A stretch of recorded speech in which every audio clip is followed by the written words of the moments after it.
Welcome back. If you are just joining us, we are on to the right program, democracy and the rule of law.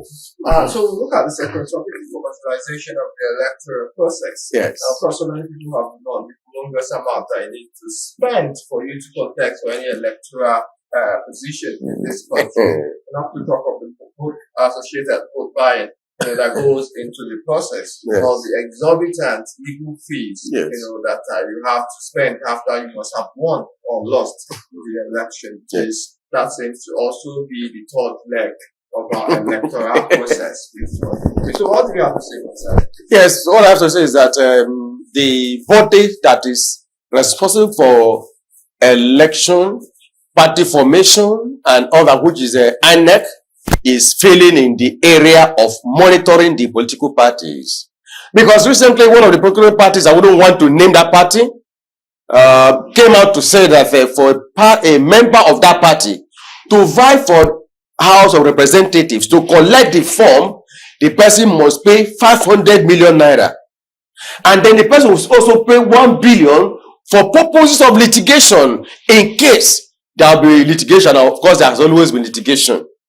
Now the question is, how many Nigerians, apart from those that are already in the house of power, not those that are the corridor, they cannot afford that kind of money. How many Nigerians will bring out 500 million to buy form, to contest for the primaries, and then the whatever of House of Representatives, and then then deposit 1 billion for this thing? It means that only few people will continue to be there.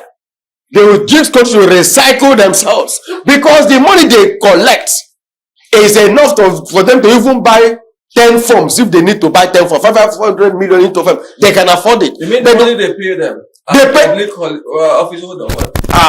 Politicians. Yeah, the money they pay them. They make so much money that if you want them to pay that money, they will pay. And that is why Nigerian electoral process is being commercialized. Only few people can afford that kind of money. I know my good friend here, even if he has 500 million, we don't go and drop it to buy one form. I want to believe that my colleague is talking about a political party that is in power, because there is no political party that will come out with that kind of condition for somebody to buy form and then deposit 1 billion. We are not talking of 1 million. Deposit 1 billion naira for litigation. Yes. That means that before you start, you are looking at a situation that is the court that will decide on this final decision, which is not right. If we want to take the electoral process to the courtroom, we are in essence saying that there's no need for INEC to exist. There is no need for us to go to the polling booth to vote. So why should we not say that somebody should deposit so much money for litigation? Yes. Because we are expecting litigation at the end of. So let me just chip in before you continue. Are there no oversight on the amount of money that are spent by politicians? Yes, there are oversight. The electoral, that is what my colleague said. He said that INEC has completely failed in this area. Completely. Yes. INEC does not monitor what is going on in the political parties, which is so unfortunate. And if we don't, we allow this kind of thing to continue, that the political party will just open mouth and say that before you form is going to be 500 million, that means that you have excluded virtually every young Nigerian or every other person who is not already in the system as a politician from contesting. You have said that you are not qualified, you cannot come, because there is no such money to bring to buy the form. Wouldn't that be a breach of the constitutional provision if you exclude people based on financial incapacity? That's what they are doing. People challenge that in court. You can challenge the aspect of it. You see, there are some things that they cannot even talk of in court concerning the political parties. That's another area internal that you see. Because when you go to court as a member of political party to say that the money that fixed is too much, the court will say no. Like pirate, the court will watch and say it's an internal affair. How many touches on the constitution when you are excluding people based on their... Or there is some of the things they do in those political parties, some of them are breaches of the constitution. Yes. Because as a Nigerian citizen, you have rights. You have political right to contest. I'm even talking about people who are members of this political party. Can't they challenge, That's what I've just said, that if somebody goes to court to say that my party has fixed 500 million for me to pay to take form, and then 1 billion, then by the time they go, they will raise objection.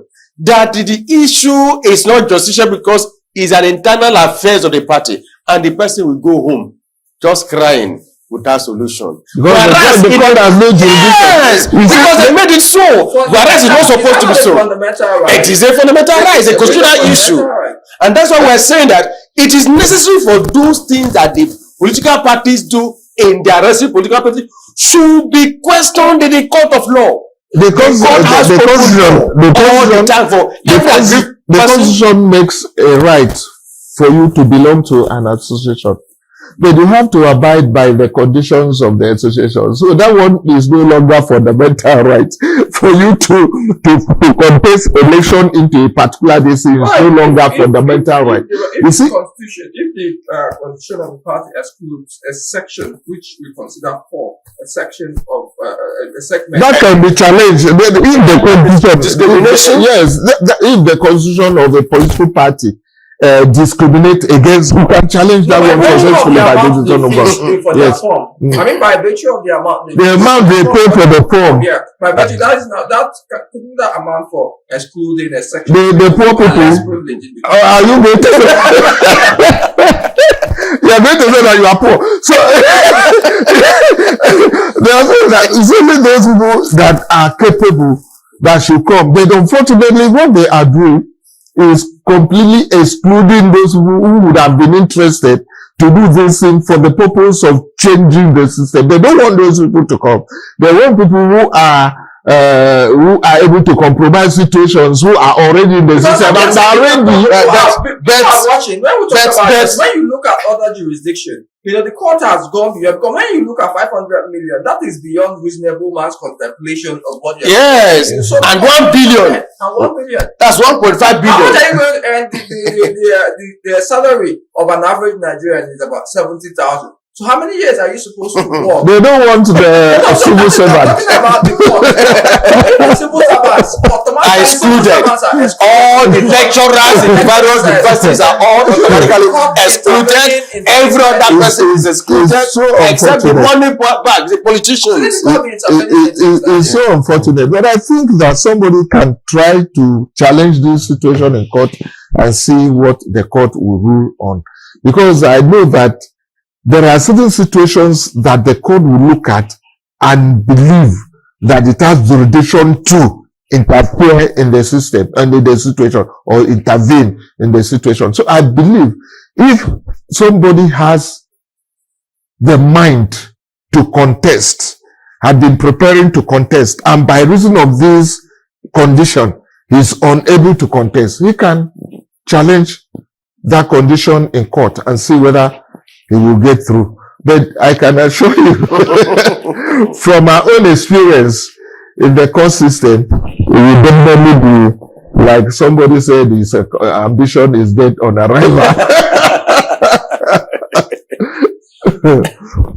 So what are the long-term implications of commercialization of the electoral process, especially when it comes to the issue of vote buying and, of course, the amount of money that is spent in the electoral process as a whole? What is the long-term implication? Because obviously, somebody who has spent so much money wants to his money when he gets to office, and that will ultimately lead to even without looking at the long run, let us even look at the immediate consequences.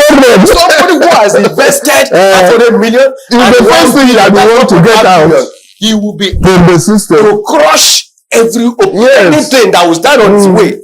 Because for those that are not already in the system, they may go and sell houses and borrow money and all those things, and they put it there. then somebody wants to stand, they will crush. And that is why politics or violence, mostly for kill, grab it and run with it, is all over the country. See, not doing Nigeria any good. What the political parties are trying to perpetuate is corruption. Corruption is going to be perpetuated forever if you allow this kind of thing to come aboard. Because the moment somebody, like my colleague has said, has paid so much money to enter, to get into that place, and then I'm not even talking of the litigation, or let's say that the litigation aspect, probably somebody would not want to challenge, and then he gets back, because that one is deposit, he gets it back. But the moment you pay 500 million to buy form, I'm not talking of the campaign, you are going to campaign over billions of naira. Mm-hmm. By the time you are into the assembly, National Assembly, as it were, you first of all want to get your money.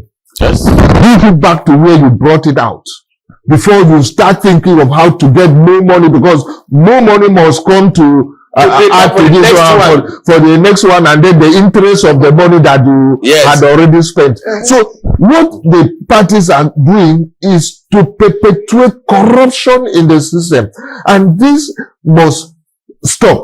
If we want to have a sane society, we want to have a society that a politician will go into that place and serve and believe that he is serving the people and draw some good things to the people, we must allow a level playing ground for people to be able to buy form, and a civil servant who is earning about 200,000-300,000 naira to be able to buy the form and contest and see whether he will win. Once that person wins, his own interest will not be to go and amass all the wealth that there is. What he will do is to ensure that he represents his people properly, and then at the end of the day, the citizens will be better for it. The Nigerian society will be better for it, and Nigeria as a whole will be better for it. Is that not an indictment of the security architecture of the country to tell those who are tasked with the responsibility of investigating corrupt public offices that politicians who have such kind of money to spend in this line of forms? I don't even know whether Kenneth is still in this country. We have seen situations that you have DSS and EFCC and all of that trying to pursue a particular politician, and then they are told, the politician is hinted that the best thing for you to do is to jump ship, move to this side so that you will be free, and the person moves, and that is the end of the story. Have you not been seeing it? So the issue of telling the issue from one political party to yes, that's what I'm saying. That is before you, the moment you try anything, because you know Nigerian political parties do not have ideology, so you can move from one political party to the other. Who have not defected, have not been persecuted, have not seen any high profile, because the kind of money you are calling, we understand that these political officers have salary base, which we all know, and there is nowhere in the world they would have this kind of money except they have embezzled public funds. Even those in the other side, we've not seen any of the security agencies hold them accountable. All this why? That is true now. That is what I'm saying. It's true that the security apparatus don't even want to go near these politicians because some of them are first untouchable. The second one is that the moment their gas want to harass them, the advice will be for you to change camp and then become a good citizen, and your sins are forgiven. So according to one of them. Of police officers are very deep. Consequences very, very deep. In Nigeria. That is exactly what is going on. I just want to point out that it's not all that are untouchable. Some that refuse to move jump ship.